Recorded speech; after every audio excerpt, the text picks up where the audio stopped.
CM Revanth తీరుపై కేంద్ర మంత్రి బండి సంజయ్ నిప్పులు చెరిగారు. రైతులు అకాల వర్షాలతో అల్లాడుతుంటే ముఖ్యమంత్రి రేవంత్ విదేశీ పర్యటనలు చేయడమేంటని మండిపడ్డారు.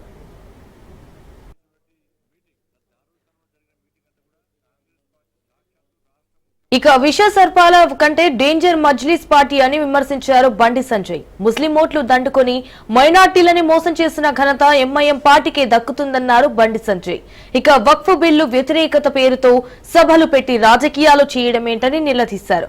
వక్ఫ్ ఆస్తులు దోచుకున్న బడాచోర్లు మీటింగ్ పెడతారంటూ ఆగ్రహం వ్యక్తం చేశారు. మందిరాలు, గురుద్వారాలు, వ్యవసాయ భూములను ఆక్రమించుకున్నారన్నారు బండి సంజయ్. కాంగ్రెస్ పార్టీ ఇచ్చినటువంటి స్థలంలో దాంతో పాటు కాంగ్రెస్ పార్టీ స్పాన్సర్ చేసినటువంటి మీటింగ్ దారుల్ స్థలంలో జరిగిన మీటింగ్ అంతా కూడా కాంగ్రెస్ పార్టీ సాక్షాత్తు రాష్ట్ర ముఖ్యమంత్రి రేవంత్ రెడ్డి గారు స్పాన్సర్ చేసిన మీటింగ్. నేను మళ్ళీ చెప్తున్నా, కర్త కర్మ క్రియ అంతా కూడా రేవంత్ రెడ్డి గారు అన్ని రకాలుగా సహాయం చేశారు.